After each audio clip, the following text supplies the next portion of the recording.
నమస్తే, నేను Keshav. Welcome to Suman TV. తెలంగాణలో అసెంబ్లీ ఎన్నికలు ముగిసిన తర్వాత అనేక పర్యాయాలుగా బీజేపీ శాసనసభాపక్ష నేత పైన చర్చ జరుగుతున్నటువంటి పరిస్థితి ఉంది. ఈ అవకాశం ఎవరికి వరించేటువంటి అవకాశం ఉంది. అలానే 3 సార్లు ఎమ్మెల్యేగా వచ్చినటువంటి బీజేపీ నాయకుడు రాజాసింగ్కి తన అవకాశం ఇవ్వాలి శాసనసభాపక్ష నేతగా అనేటువంటి డిమాండ్ పెట్టడం, అలానే ఎన్నుకున్నటువంటి నాయకుల్లో, గెలిచినటువంటి నాయకుల్లో కూడా కొంతమంది కీలకమైనటువంటి నాయకులు ఆ పదవిని ఆశించినటువంటి పరిస్థితి ఉంది. ఫైనల్గా బీజేపీ ఈ సస్పెన్స్కి ఒక ముగింపునిచ్చినటువంటి పరిస్థితి. ముకుందా జ్యువెలర్స్ తెలంగాణలో మొట్టమొదటి ఫ్యాక్టరీ అవుట్లెట్ మన కొత్తపేటలో ఫిబ్రవరి 14న గొప్ప శుభారంభం.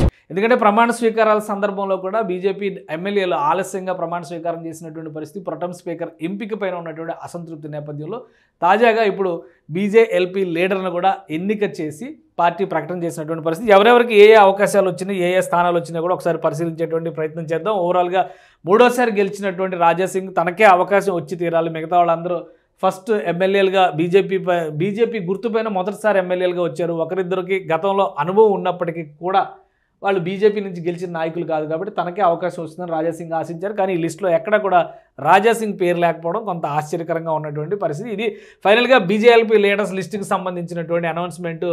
ప్రస్తుత రాష్ట్ర పార్టీ అధ్యక్షులుగా ఉన్నటువంటి కిషన్ రెడ్డి ఈ లిస్టుని రిలీజ్ చేశారు.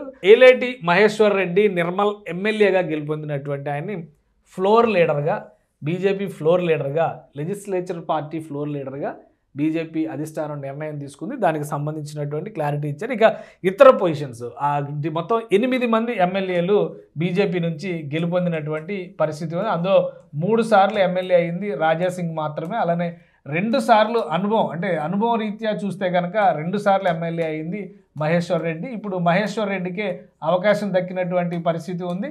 సో మహేశ్వర్ రెడ్డి బీజేఎల్పీ లీడర్గా వ్యవహరించబోతున్నారు. ఆ తర్వాత స్థానాలు ఎవరెవరికి దక్కాయో కూడా ఒకసారి చూద్దాం. పాయల్ శంకర్ ఆదిలాబాద్ నుంచి ఎమ్మెల్యేగా గెలుపొందారు. ఆయనకి డిప్యూటీ ఫ్లోర్ లీడర్ హోదా ఇచ్చినటువంటి పరిస్థితి. ఇక మరొక ఎమ్మెల్యే కాట్పల్లి వెంకటరమణారెడ్డి జైంట్ కిల్లర్గా భావించారు. అటు రేవంత్ రెడ్డిని, ఇటు కేసీఆర్ని కూడా ఓడించినటువంటి ఎమ్మెల్యే కామారెడ్డి నుంచి ఆయన ఎమ్మెల్యేగా గెలుపొందారు. ఆయనకి డిప్యూటీ ఫ్లోర్ లీడర్గా అవకాశం ఇచ్చారు. వీళ్ళిద్దరూ కూడా డిప్యూటీ ఫ్లోర్ లీడర్గా ఉపనేతలుగా ఉంటారు. ఇక రామారావు పటేల్కి సెక్రటరీ కింద, బీజేఎల్పీ సెక్రటరీ కింద కార్యదర్శి హోదా ఇచ్చారు. ముధేల్ నుంచి ఎమ్మెల్యేగా గెలుపొందినటువంటి నాయకుడు. ఇక పాల్వాయ్ హరీష్ బాబుకి సిర్పూర్ నుంచి ఎమ్మెల్యేగా గెలుపొందారు. ఆయనకి చీఫ్ విప్గా, బీజేఎల్పీ చీఫ్ విప్గా ఆయనకి అవకాశం కల్పించారు.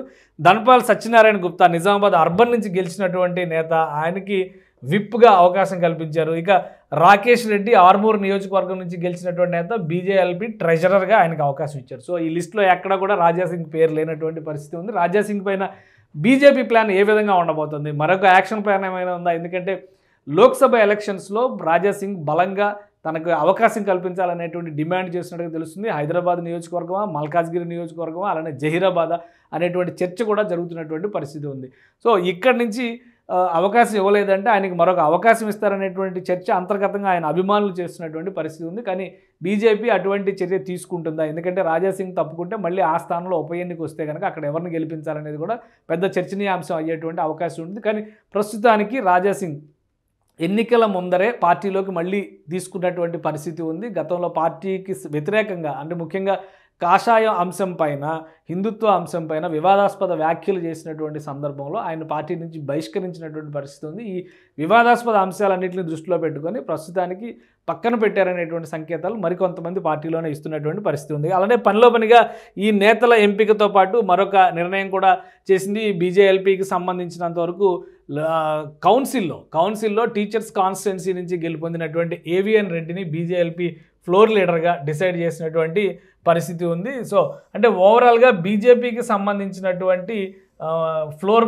పొజిషన్స్కి సంబంధించినటువంటి నియామకాలన్నింటినీ కూడా భారతీయ జనతా పార్టీ రాష్ట్ర శాఖ కంప్లీట్ చేసినట్టుగానే మనం భావించాల్సి ఉంటుంది. ఇక రాబోయేటువంటి రోజుల్లో అసెంబ్లీలో కానీ, శాసనమండలిలో కానీ ఈ నాయకులు భారతీయ జనతా పార్టీ వాదాన్ని వినిపించడంలో ముందుంటారనేటువంటి మాటని రాష్ట్ర శాఖ బలంగా చెబుతుంది. ఈ పరిణామాలు ఎలా ఉంటాయి, పార్టీలో మళ్ళీ రాజాసింగ్ లాంటి నాయకుల అసంతృప్తిని ఏ విధంగా క్లోజ్ చేస్తారు, ఏ విధంగా తగ్గించేటువంటి ప్రయత్నం చేస్తారనేది కూడా వేచి చూడాల్సినటువంటి అంశం.